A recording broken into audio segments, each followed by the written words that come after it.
Merhaba arkadaşlar, örgü kanalıma hoş geldiniz. Kız bebeklerimiz için kolay ve güzel tığ işi yelek yaptım. Bugün bu yelek anlatımını sizlerle paylaşmak istiyorum.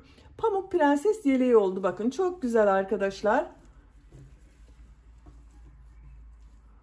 Kol bölümleri bakın bu şekilde çok güzel oldu.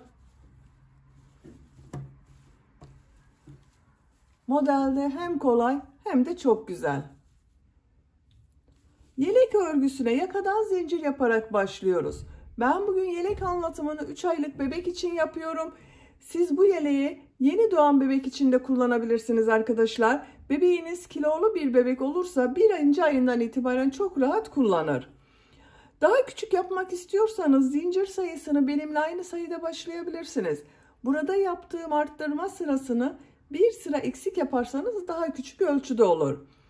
6-12 aylık bebek için yapmak istiyorsanız zincir sayısını benimle aynı sayıda başlayabilirsiniz. Arttırma sırasını benim yaptığımdan bir sıra fazla yaparsanız 6-12 aylık bebekleriniz için olur. 1-2 yaş arası çocuk için yapmak istiyorsanız benimle aynı sayıda başlayabilirsiniz yine. Bu arttırma sırasını 2 sıra fazla yaparsanız 1-2 yaş arası çocuklarınız için olur. Yakadan düğmeli yaptım. Papatyalı bir düğme kullandım bakın burada.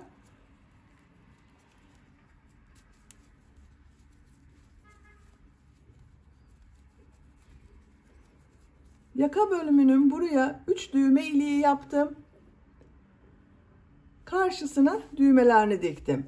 Siz tercihinize göre her şekilde düğme kullanabilirsiniz. Bakın ters tarafının görüntüsü bu şekilde.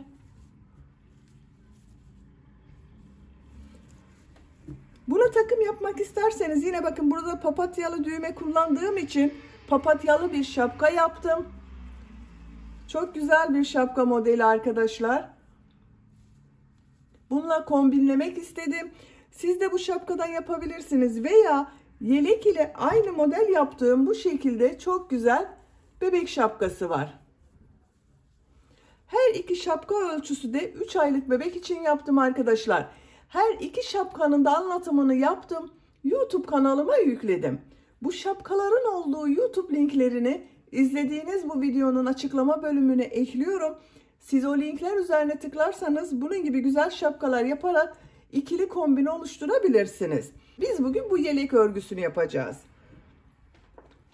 Yelek örgüsünde iplik olarak bu ipliği kullandım. 100 gram iplikte 320 metre var. Bir yumak iplik yeterli arkadaşlar. 100 gram bir iplik kullandım. Ekru renkli, tam beyaz bir iplik değil. Ekru renkli bir iplik arkadaşlar. Siz tercihinize göre her marka bebek iplik ve renklerini kullanarak bu yeleği yapabilirsiniz. Tığ olarak 5 numara 3 milimetre tığ kullandım. Elim çok sıkı değil. Yaptığım örgüler yumuşak oluyor. Sizin eliniz sıkıysa 3,5-4 milimetre tığ ile yaparsanız çok daha güzel olur. Ölçülerini videonun sonunda ölçüyorum. Oraya bakabilirsiniz arkadaşlar. İplik markası söylememiz yasak olduğu için buradan iplik markası söyleyemiyorum. Tercihinize göre her marka bebek ipliklerini kullanabilirsiniz. İplik tığı hazırlayalım. Hep birlikte bu kolay ve güzel tığ işi yelek örgüsüne başlayalım. Örgü kanalıma abone değilseniz abone olmayı unutmayın lütfen.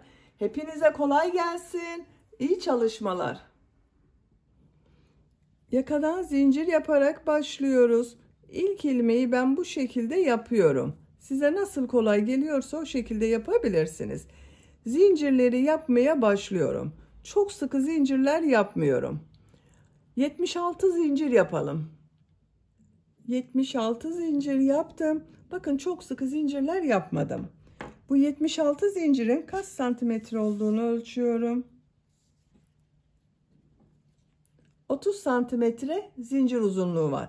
Elimin sıklığına göre 30 santimetre için ben 76 zincir yaptım. Sizin elinizin sıklığına göre daha fazla zincir yapmanız gerekebilir arkadaşlar. Şimdi trabzan sırası yapacağız. Trabzanları yaparken yaka ayrımlarını da ayıracağız arkadaşlar. 3 zincir dönüş için yapıyorum. Toplam 79 zincir oldu. Tığ üzerine iplik alıyorum. 3 ilmek atlıyorum. 1, 2, 3, 4. ilmeğe trabzan yapıyorum. Bu 3 ilmek atlayarak yaptığımla birlikte 10 trabzan yapıyorum.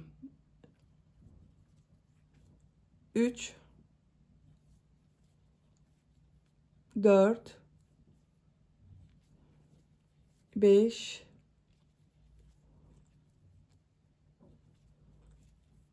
6 7 8 9 10 trabzan yaptım. Arttırma yeri için 2 zincir yapıyorum. Kol bölümü için 18 trabzan yapıyorum. Her zincir üzerine bir trabzan yapıyorum. 18 trabzanı yapalım. Kol bölümü için 18 trabzan yaptım. Arttırma yeri için 2 zincir yapıyorum. 20 trabzan yapıyorum.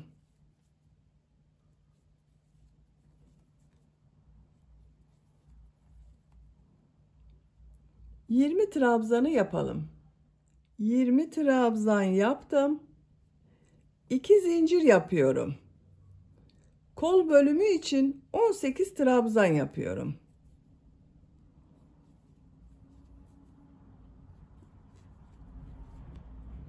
On sekiz trabzanı yapalım. Kol bölümü için 18 trabzan yaptım.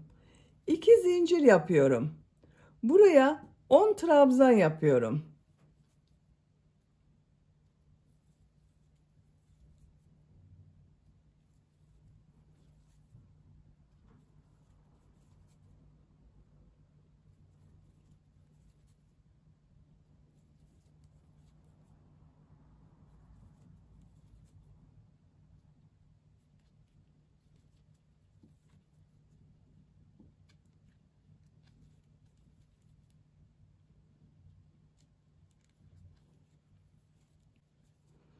On trabzan yaptım. Bakın yaka ayrımlarını yaptık. 10 trabzan yaptım. Kol bölümleri için 18 trabzan yaptım. Buraya da 20 trabzan yaptım arkadaşlar. İkinci sıradayım. Bir zincir yapıyorum. Örgüyü çeviriyorum. İlk ilmeğe trabzan yapıyorum. Bütün ilmekler üzerine trabzan yapıyorum.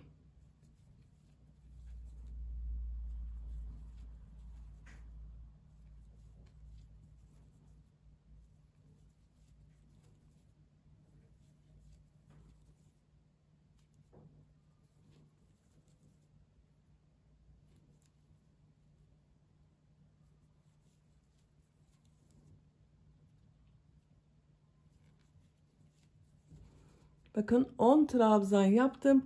Arttırma yerine bir trabzan, 2 zincir, bir trabzan yapıyorum.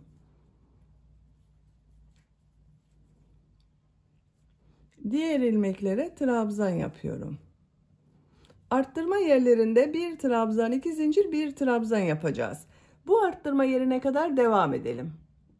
Arttırma zincirine kadar trabzanları tamamladım. Arttırma yeri için bir trabzan, 2 zincir, bir trabzan yapıyorum. Diğer ilmeklere trabzan yapıyorum.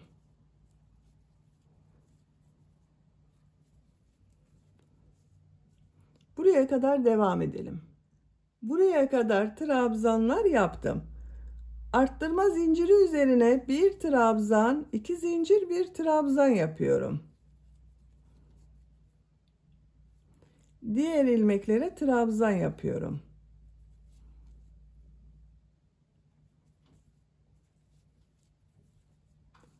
Buraya kadar devam edelim. Arttırma zincirine kadar kol bölümünde trabzanları yaptım. Buraya bir trabzan, 2 zincir, bir trabzan yapıyorum. Diğer ilmeklere trabzan yaparak devam ediyorum.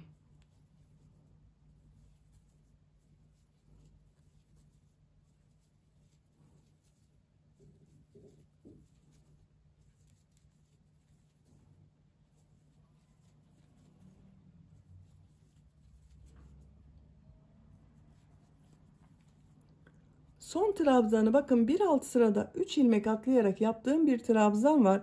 Bunun 3. zincire trabzan yapıyorum. Bu sırada 2, 4, 6, 8, 10, 11 trabzan oldu burası. Arttırma yerlerinde bir trabzan, 2 zincir, bir trabzan yaptık. Bakın hepsinde 4 yerde arttırma yapıyoruz. 3. sıradayım. Bir zincir yapıyorum, örgüyü çeviriyorum. İlk ilmeğe trabzan yapıyorum. Diğer ilmeklere trabzan yapıyorum. Arttırma zincirine kadar devam edelim. Arttırma yerine kadar trabzan yaptım. Arttırma yerine bir trabzan, 2 zincir, bir trabzan yapıyorum. Diğer ilmeklere trabzan yaparak devam ediyorum. Bu arttırma yerlerinde de bir trabzan, 2 zincir, bir trabzan yapalım.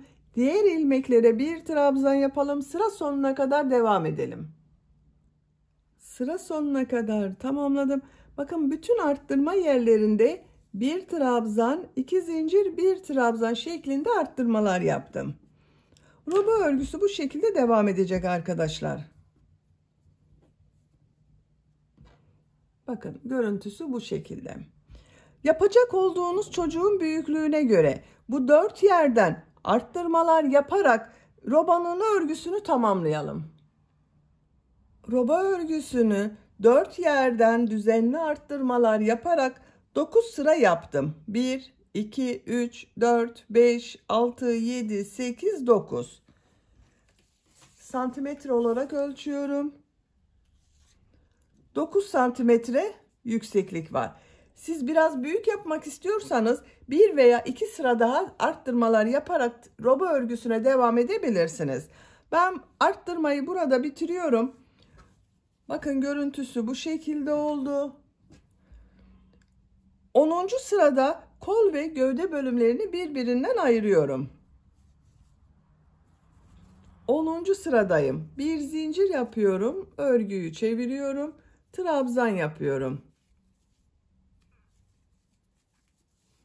Buraya kadar devam edelim. Arttırma yapacağım zincire kadar trabzan yaptım. Bu zincir üzerine 2 trabzan yapıyorum. Kol altı için 3 zincir yapıyorum. Çok sıkı yapmadım zincirleri. Kolda bulunan bütün ilmekleri atlıyorum. Bu arttırma yerine 2 trabzan yapıyorum. Diğer ilmeklere trabzan yaparak devam ediyorum. Buraya kadar devam edelim. Buraya kadar trabzan yaptım. 2 trabzan yapıyorum. Kol altı için 3 zincir yapıyorum. Kolda bulunan bütün ilmekleri atlıyorum. Buraya 2 trabzan yapıyorum.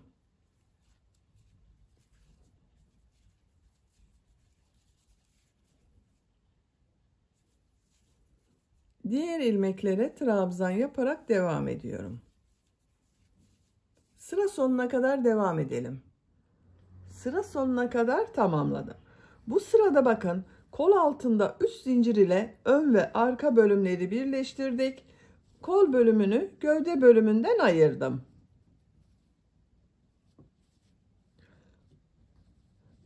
Artık örgüye gövde örgüsüyle devam edeceğiz. Bu sırada model yerleştirmeye başlıyorum. Bir zincir yapıyorum, örgüyü çeviriyorum. İlk ilmeğe trabzan yapıyorum. 2 ilmek atlıyorum.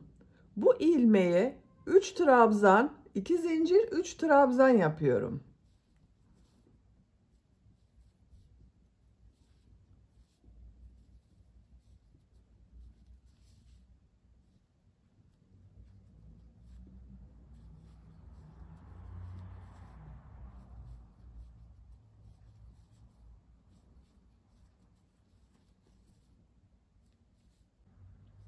Aynı ilmeğe 3 trabzan, 2 zincir, 3 trabzan yaptım. 2 ilmek atlıyorum. 1 trabzan yapıyorum. Bir ilmek atlıyorum. Bu ilmeğe 3 trabzan, 2 zincir, 3 trabzan yapıyorum.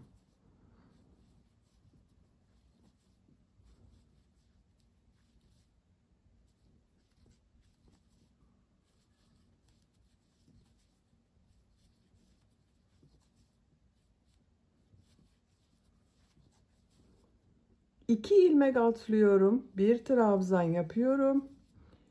Bir ilmek atlıyorum. 3 trabzan, 2 zincir, 3 trabzan yapıyorum.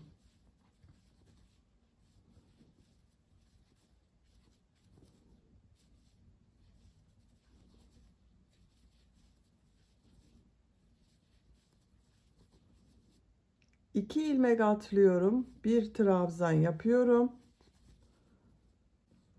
Bir ilmek atlıyorum. 3 trabzan, 2 zincir, 3 trabzan yapıyorum.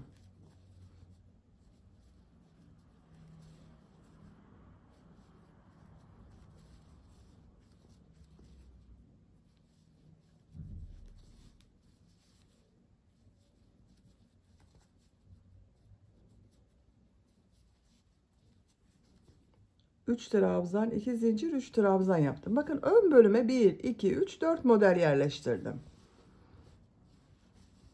Kol altı için zincir yaptığım yerdeyim. 1, 2 ilmek atlıyorum. Bakın ortada bulunan zincir üzerine bir trabzan yapıyorum. Tığ üzerine iplik alıyorum. Bir ilmek atlıyorum. Bu ilmeğe 3 trabzan, 2 zincir, 3 trabzan yapıyorum.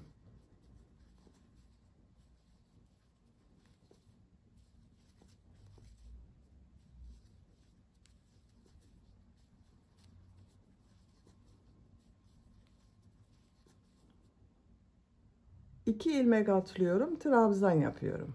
Bakın bu şekilde model devam ediyor. Bir ilmeğe bakın model olarak 3 trabzan, 2 zincir, 3 trabzan yapıyoruz. 2 ilmek atlıyoruz, 1 trabzan yapıyoruz. Bir trabzandan sonra bir ilmek atlayıp tekrar model için 3 trabzan, 2 zincir, 3 trabzan yapıyoruz. Sıra sonuna kadar devam edelim. Modelleri sıra sonuna kadar yaptım. Sıra sonunda bakın modelden sonra 1, 2, 3 ilmek var. 2 ilmeği atlıyorum. Son ilmeğe trabzan yapıyorum. Sıra başında bakın trabzan ile başladım. Sıra sonunda trabzan ile bitirdim. Bu ilk ön bölümde bakın 1, 2, 3, 4 model yaptım. Bu ön bölümde de 1, 2, 3, 4 model yaptım arkadaşlar bakın. Toplam 2, 4, 6, 8, 10, 12, 14, 16, 17 model var. Arka bölümde 9 model oldu. 2, 4, 6, 8, 9. Model yerleştirmeyi yaptık.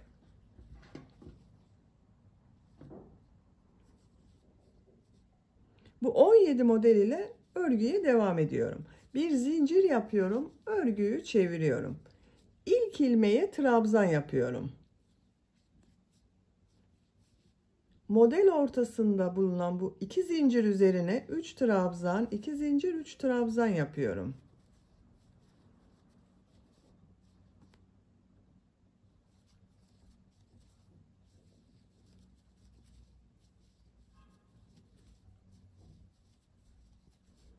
Trabzan üzerine trabzan yapıyorum. Model üzerine 3 trabzan, 2 zincir, 3 trabzan yapıyorum.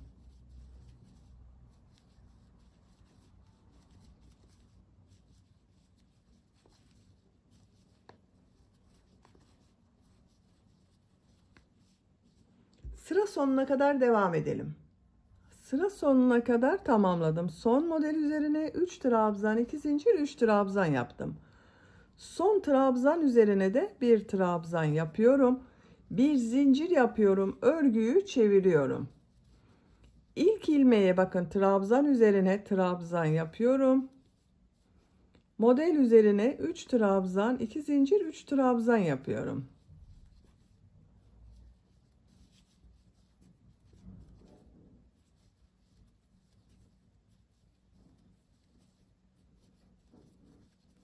Trabzan üzerine trabzan yapıyorum. Model üzerine 3 trabzan, 2 zincir, 3 trabzan yapıyorum.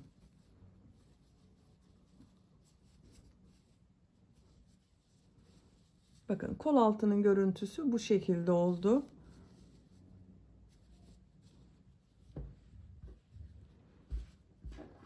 Bakın arkadaşlar, model hem çok kolay, hem güzel, hem de çok zevkli bir örmesi var modelin.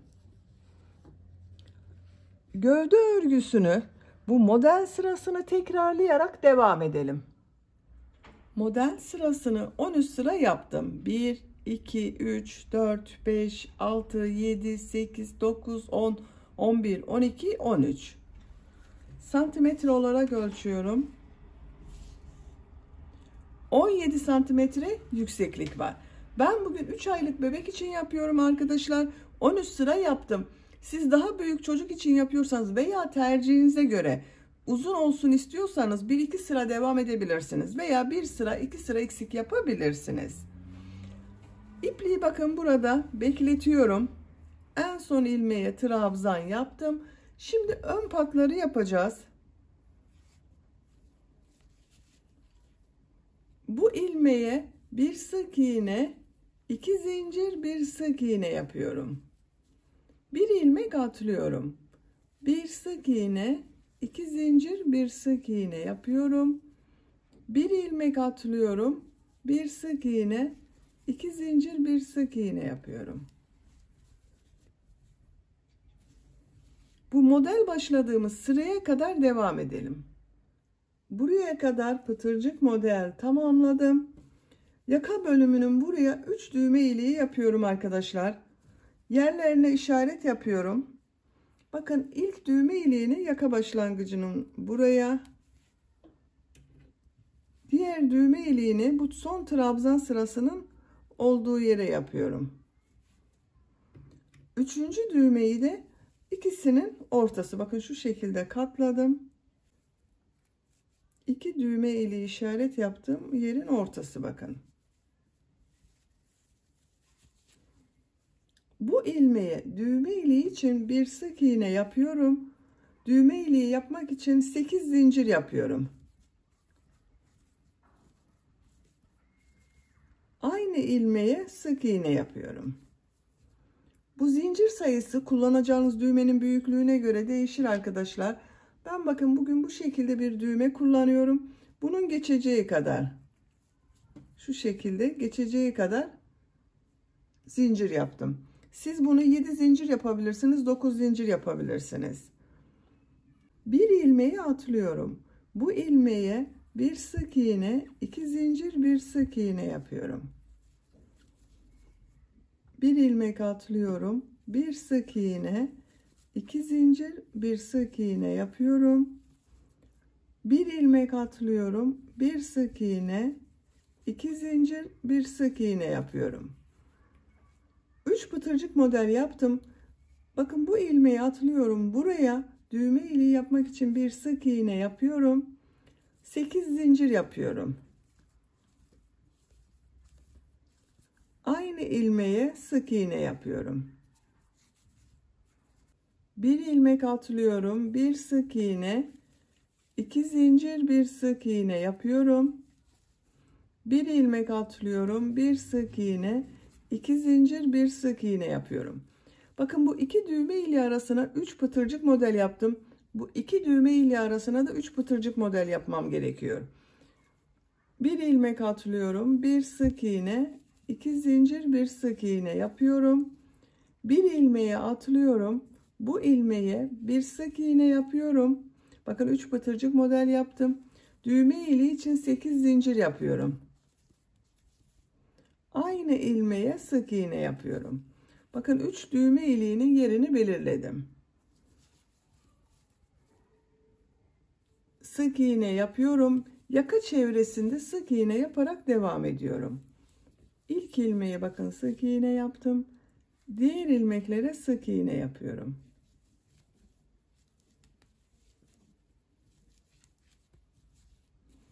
Sıra sonuna kadar devam edelim. Sıra sonuna kadar sık iğne yaptım. Yaka görüntüsü bu şekilde oldu. Bu ön patta da pıtırcık modeller yapacağız. Burada yaptığımız pıtırcık modelleri yapıyorum. En son ilmeğe sık iğne yaptım. Buraya bir sık iğne, 2 zincir, bir sık iğne yapıyorum. Şu bir ilmeği atlıyorum, bir sık iğne, 2 zincir, bir sık iğne yapıyorum. Bir ilmek atlıyorum, bir sık iğne, 2 zincir, bir sık iğne yapıyorum. Sıra sonuna kadar devam edelim. Sıra sonuna kadar pıtırcık modelleri yaptım. Düğmesini de diktim. Bakın, düğme iliklerinin tam karşısına düğmelerini diktim. Şimdi uç bölümü yapacağız arkadaşlar. En son ilmeğe pıtırcık model yaptım. Tığ üzerine iplik alıyorum. 3 ilmek üzerine trabzan yapıyorum. Trabzan sırası yapıyoruz. Model ortasında bulunan bu 2 zincir üzerine 4 trabzan yapıyorum.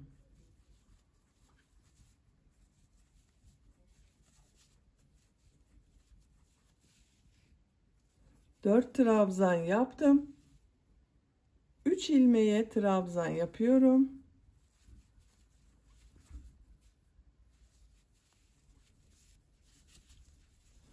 Bu bir trabzan üzerinde bulunan, bakın şu ilmeği atlıyorum. Bir ilmek atlıyorum. 3 trabzan yapıyorum.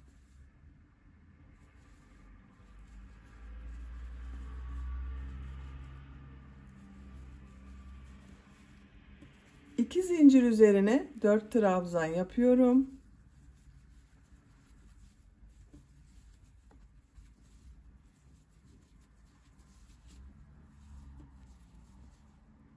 Üç trabzan yapıyorum.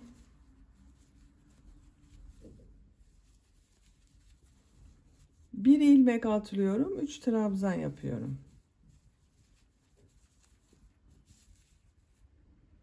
Sıra sonuna kadar devam edelim. Sıra sonuna kadar tamamladım. Son ilmeğe trabzan yaptım. Şu ilk ilmek ile ilmek kaydırma yaparak birleştiriyorum. İpliği kesiyorum. Bakın, bir sıra trabzan sırası yaptım. Uç bölüm dalgalı bir görüntü elde ettik arkadaşlar. Şimdi kolunu yapalım. Kol altından başlıyorum.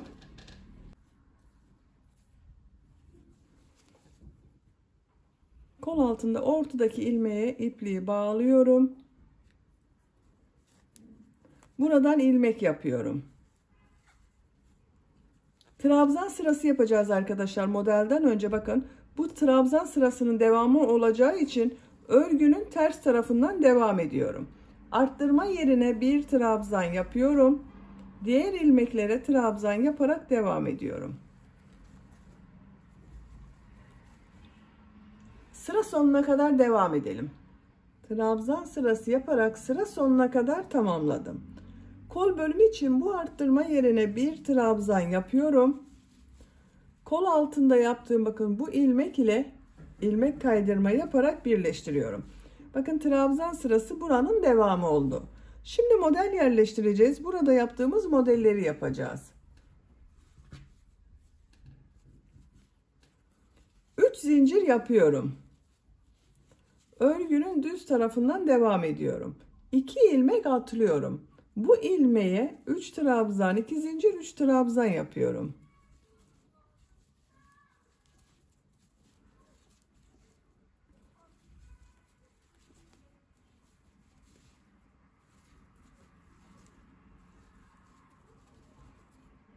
İki ilmek atlıyorum. Bir trabzan yapıyorum. Bir ilmek atlıyorum. Bu ilmeğe 3 trabzan, 2 zincir, 3 trabzan yapıyorum.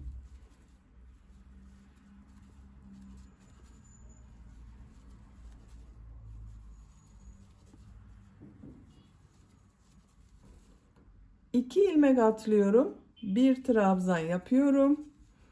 Bir ilmek atlıyorum. 3 trabzan, 2 zincir, 3 trabzan yapıyorum.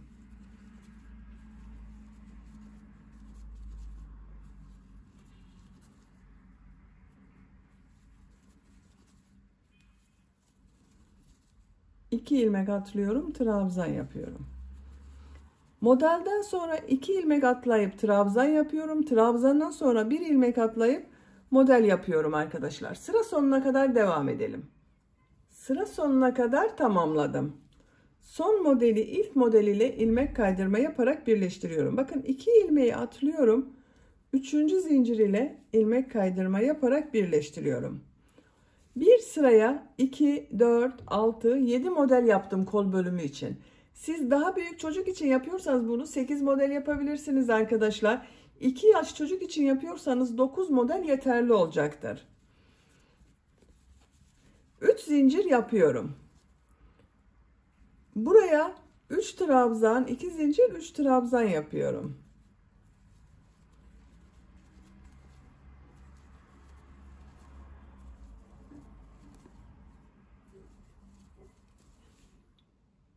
Trabzan üzerine trabzan yapıyorum. Model üzerine 3 trabzan, 2 zincir, 3 trabzan yapıyorum. Sıra sonuna kadar devam edelim. Sıra sonuna kadar tamamladım. 3 zincir ile ilmek kaydırma yaparak sırayı birleştiriyorum. 3 zincir yapıyorum. Model üzerine 3 trabzan, 2 zincir, 3 trabzan yapıyorum.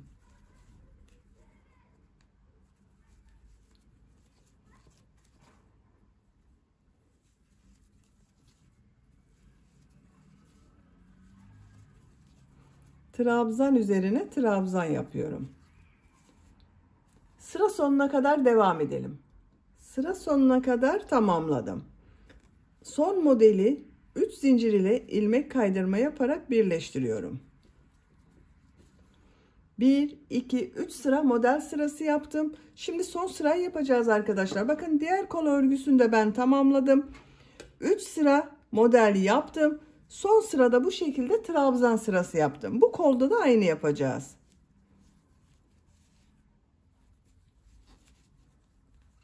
İki zincir yapıyorum. Trabzanlar üzerine trabzan yapıyorum.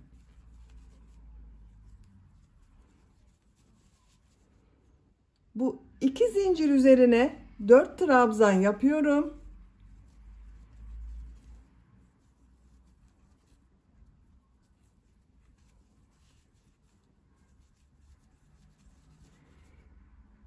Üç trabzan üzerine trabzan yapıyorum.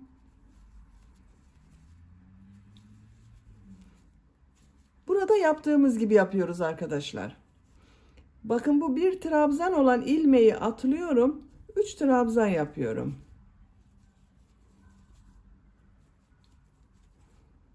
İki zincir üzerine 4 trabzan yapıyorum.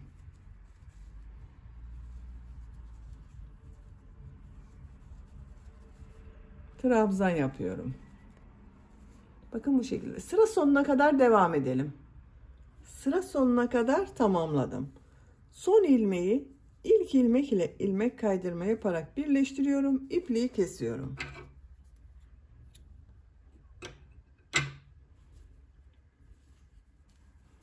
Bakın arkadaşlar, kol örgüsü bu şekilde oldu. Yelek örgüsünü bitirdim. Bakın çok şirin bir yelek yaptık. Hem güzel hem de çok şık oldu.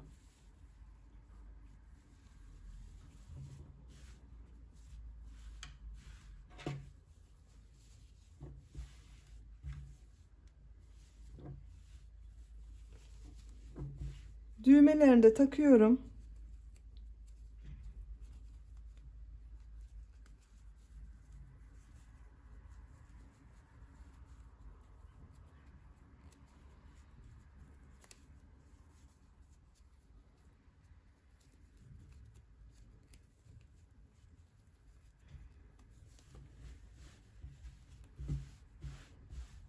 Bakın tam prenses yeleği oldu arkadaşlar. Bitmiş olarak ölçülerini söylüyorum. Kol altının buradan gövde genişliğini ölçüyorum. 23 santimetre. Kol altından gövde yüksekliğini ölçüyorum. 18 santimetre. Omuzdan tam yüksekliği ölçüyorum. 30 santimetre. 3 aylık bebek için yaptım arkadaşlar. Bakın çok güzel oldu. Bebeğiniz çok kilolu olmazsa 6-12 ay arası da çok rahat kullanır. Beni dinlediğiniz ve izlediğiniz için hepinize çok teşekkür ederim. Örgü kanalıma abone değilseniz abone olmayı unutmayın lütfen. Sizlerle yeni örgülerde görüşmek dileğiyle. Hoşça kalın, sevgiyle kalın.